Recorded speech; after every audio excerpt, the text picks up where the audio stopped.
It's like, I don't have your f***ing $20. Get the f*** out of my face.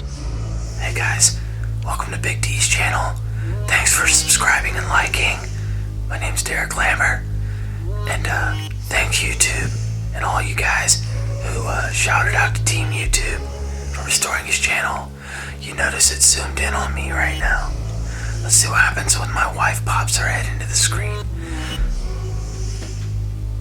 Oh yes, do that again. Yes, it zooms on her, not me. Now she disappears. Hey guys, thanks a lot for joining in here, and we're going to talk about my first time in jail. At the same time, my brother's 36 hours off fentanyl, approximately 36 hours off fentanyl. He's going to go into rehab, and if you're struggling, you need help, contact me. My number's on the screen. I can help you out as much as possible and try and help you get into a rehab, because I'm a firm believer in being physically separated from the substance and the environment that we're in. So like I said, reach out. I'll do my best. I can help you guys out. I have some resources. So please do reach out to me. No joke. I'm here anytime. Shoot me a text. If I don't pick up a phone call because you tried to call me, leave a message. You can voicemail me, or you could even leave a text message, because this is life or death. Hope you guys enjoy this story, and I hope you enjoyed. The wife is welcoming herself back to the channel. Yeah. We're going to talk about some interesting things on the channel today. My first time going to jail, but we need to back up a little and kind of build up to that. Right. I guess, and talk about some things that lead up to my going to jail for the first time. And I want to give a shout out. Thank you, Jessica Kent, for giving me this idea. And of course, other prison channels that I've seen, but I've never been to prison. Thank God. Plenty of times, I guess if I was caught for things I've done, I'd be locked away for life. But, you know, let's just be honest. If we want to say that, but... I'm just saying I plead the We're just fifth. kidding. Right? So yeah, the wife is with me again, joining me. And so I hope you guys enjoy. I hope the setting's good on the camera. No. So go ahead and start us where you want to begin, honey, because I'm just going to go with the flow and help direct the conversation. So basically, me and Derek knew each other from, you know, I don't know, just from other people. We knew about each other. Me and my friend Tiffany were on our way to Myrtle Beach. It was spring break 2006. Pause. What? We met each other from other people. Through other people. Is that really how we met each other? Yeah, basically. No, see, she passed the most important part of this whole thing. She was dating my brother, Kurt. For like a week. Or two. Maybe two. Yeah, she was dating Kurt in middle school. And which is how we met. Like, that didn't even matter. Like, oh, let's just through somebody. Let's skip the fact that we have a Jerry Springer beginning to our relationship. So. Oh, whatever. Yeah, well, her mom married her dad, right? Married, and then ended up leaving. No, was with your uncle. So my mom had this guy that she was dating. Mm-hmm. They had a kid together. He ran off one day, said he was going to go get milk. He never came back. So he didn't know about the kid that she had until that kid was like 3 years old. And he found out, and so he lived in Virginia at the time, and they lived in North Carolina, my mom and the kid. And so his brother would drive him to North Carolina to spend time with his daughter. So while they spent time together, the brother and my mom were hanging out. Well, they ended up falling in love, getting married, and then they had 3 more kids. So technically, my older sister is my first cousin and half-sister, but not in an incest kind of way. Right. No, it's not incest, but it's damn some white people stuff. Just saying, it is. So. Yeah, so there you have it. She made it sound pretty and nice, but it's like Ryan has a kid with me, and then she turns around and gets with Kurt. That's pretty much, kind of, sort of. But it didn't happen that way. No, it didn't happen that way. But she was dating Kurt, and then we knew of each other that way, but we knew of each other. We didn't really know each other. Right. Right, which is what I said. Yeah, you just skipped the point that you were dating my brother. Anyways. Anyways, I was talking to a guy when me and him ran into each other at Myrtle Beach, who was actually a childhood friend of his and Kurt's. And so I'm talking to this guy. He knows I'm going to Myrtle Beach. He knows that the Lamberts are there, and he tells me to stay away from them. And my intentions were good. You know, I was planning on staying away from them. However... Well, I must admit he was right. You know, well, in saying obviously. That. But it wasn't... Okay, we never intentionally... Me and Kurt never had the intentions of we're going to try and, like, screw people over. No. It just... The dice rolled that way sometimes. Like, seriously, I know this sounds funny, but his ex-girlfriend, Neva, at the time... Like, they weren't dating, and I guess I wasn't dating anybody, so I was like, oh, hey, what's up? Let's hang out. So I went to hang out one night, and I'm coming back, and me and him pass each other on this one road. There would be no reason for me to be on that road apart from leaving her house, and he knew that I had left the house. So he was already kind of, I think, suspicious there. So he's like, no, I'm not going to have this happen again. It will not happen again. And he knew... I met him when me and Kurt dated. And he is the one who actually told Kurt to break up with me, and behind Kurt's back try to pay my little brother to hook us up. Right, and you fell for some of it, I guess. No, years later we ran into each other, and then that's when we started talking. Anyways, long story short. I didn't want to mess y'all up, so. So, I'm talking to this guy. He tells me to stay away from them. My intentions were to stay away from them. I didn't think I was going to run into him. He knew we were at the beach. It was spring break. Right. It was... I mean, when I say packed, it was packed. I mean, there was bumper to bumper, you know, thousands of people outside. And out of those thousands of people, it just so happened that we noticed Derek, me and my friend who was driving, with his shirt off. Derek was out there, probably drunk already at 2 in the afternoon and hollering at girls. And we called him over to the car. And we got his number. And we planned on meeting up that night, which we did. He was supposed to meet me halfway. However, he got sidetracked with the women. I definitely would like... So, yeah. We ended up walking the whole way, which was a long fucking walk, by the way. Yeah. And as soon as we got up there, Luke, your friend Luke, grabbed my butt. He was really twisted. I mean, he was really drunk. Yes, he was gone. Yeah, and then it made me sort of uncomfortable, you know, because I wasn't really like that, you know. No, but we were thinking girls that were out there. That's how we were thinking they were, because we were trying to pull girls. But I wasn't. So we're trying to get girls to come to the room. Yeah. We were being naughty. If that's a nice word I can use. So, long story short, meet up. His friend's harassing me. I'm having to, at this point, because now his friend is in my face, trying to kiss me. Don't know this guy, have no clue who he is, never met him.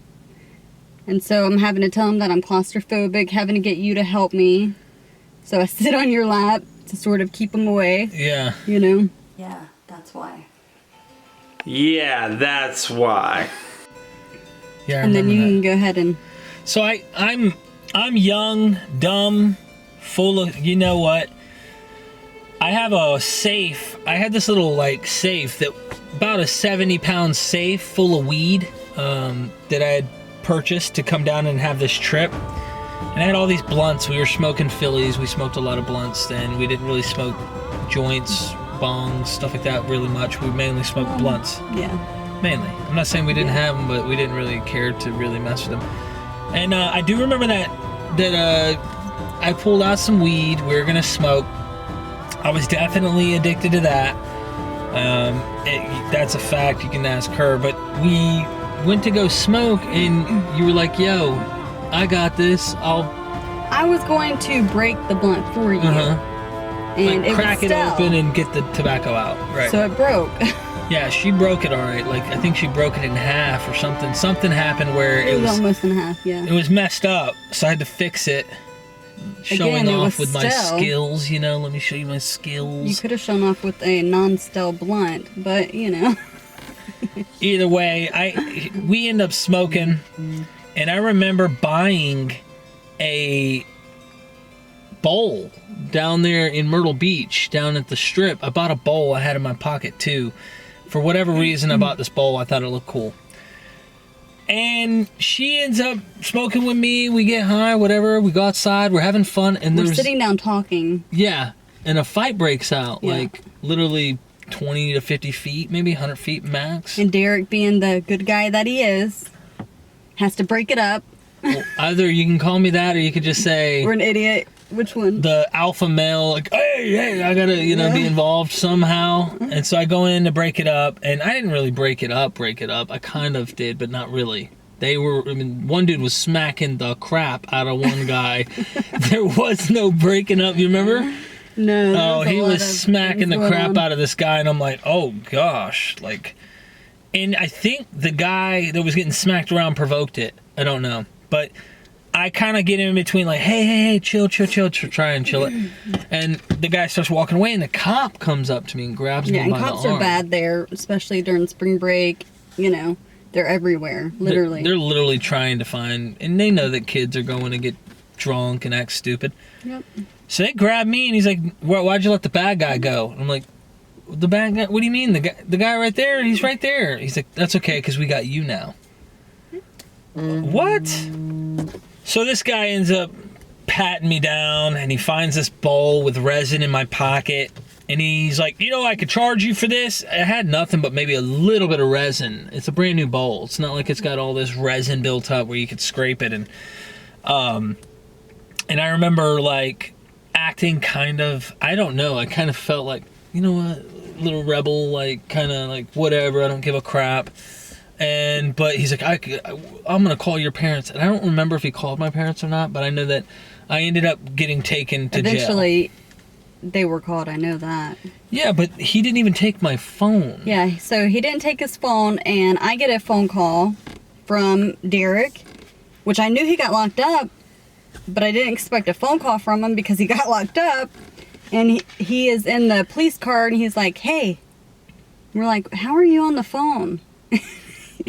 I have no idea. What were you doing? So I had my handcuffs, behind my back. And I remember I had my phone pulled out. My hands are behind my back, and I had my phone out. I'm like, hey, yelling. And the cop finally is like, what are you doing? What are you doing with a phone? You guys didn't take it from me, and I'm drunk. And I'm showing off to the girls. And I called Tiffany. Really, I was trying to reach you, I was more looking at you. And so I go to jail. This is where it gets interesting. I don't have a shirt. Okay, I got arrested with no shirt on at Myrtle Beach. I end up in this jail.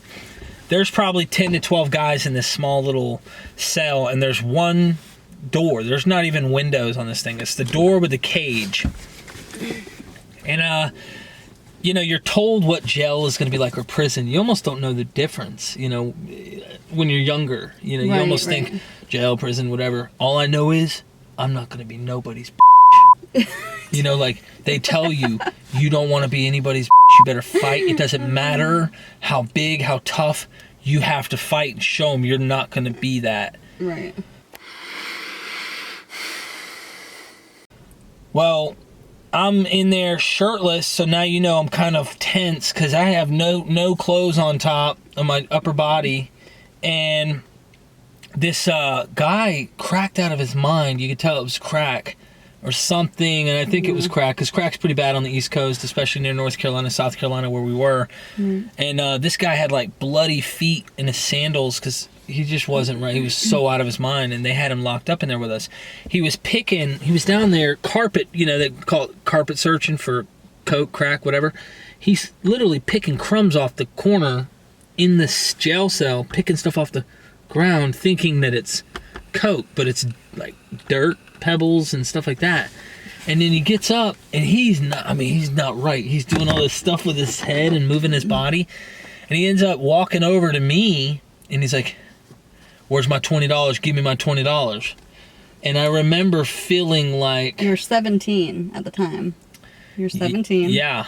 I remember feeling like I had to let him know.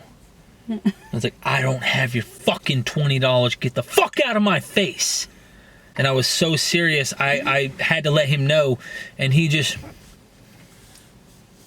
went over to the door where the bars were and started stretching in weird, like you can't even, I don't know how he was able to bend like that. You know what I'm saying? And I'm serious. Like, I know it's funny. Like, if you seen him, everybody in there was watching him like, what the hell is this? Literally, like, watching him. Then he gets on the ground and starts doing push-ups in front of us. Like, he's showing off in his not right state of mind. And I remember thinking to myself, dude, I do not like this. So I'm trying to carry on conversation to try and like get to connect with people. It wasn't like that. They threw me in another cell, and they gave me this like what looked like rags for a shirt. It was like a plaid rag shirt so that I wasn't cold, because I was cold by the time the morning came. And then they finally released me. And I remember I was in there for probably 7-8 hours maybe. No, you were in there like 12 hours. Dude, when they went to release me, they were like, Mike Lambert. They called me by my dad's name, which was weird. That is weird. And it never showed up on your record or nothing. It's weird. Weird. Yeah. Huh. Really weird. Then we get back to about Fayetteville, of course. I'm not happy. I get out. I smoke, of course. We end up heading back to Fayetteville because we were already kicked out of a hotel that we had 2 nights before that for shooting fireworks off the balcony. Like, dumb stuff. We were stupid. I had gotten a fight that weekend already. Like, I got jumped that weekend. Yeah. Gosh, we could talk about all that. There's so many things that happened. I got jumped by, like, I don't even know how many people. I always say anywhere from 8 to 15 people were on me, like, trying to fight me and hurt me. That was a story. Maybe we'll talk about that in a different video, but I remember we go back. You were at Charles's.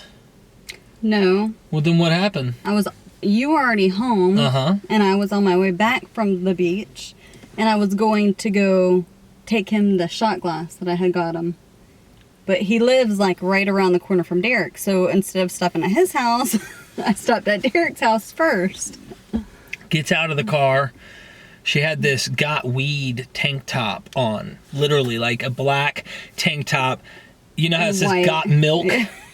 This had Got Weed. And my mom and dad are not like pro-weed people. Weed is for losers. They're like conservative, you know. Especially back then, they were way more way conservative. strict. Yeah. Until I became part of the family. I'm just kidding. You and everything we put them through, but True. yeah, so now that they're seeing this girl with Got Weed tank top, blonde hair, blue-eyed girl, cheesing from one cheek to the other, he's grinning, and mom's thinking, oh my gosh, she says it all the time. I knew then. I was like, I knew. And you came up, and I was happy. I walked out, and then you left, and you went home. We started talking around that time. Yeah. And then we have so many stories, though, that Poor Charles. literally. The one guy that he told me not to talk to, I talked to. Yep. And that was it. That was, yeah, there's so much shit that happened, though, that we've done that I feel like we need to really document all this. Do you remember when we were driving, we were hanging out, we were smoking, and we were driving, I want to say we were driving one of my friends home, and we were high. I mean, we were so high, and we got pulled over. Brandy. No, that was when she was drunk. In my Mustang, though. Yes. Yeah, and we were smoking weed. Yeah, and we got pulled over, and the 2 cops were, like, I want to say we got pulled over by one. Oh, my gosh. And the second set of cops parked behind us. We were freaking out, and she's like panicking. retarded. Yeah.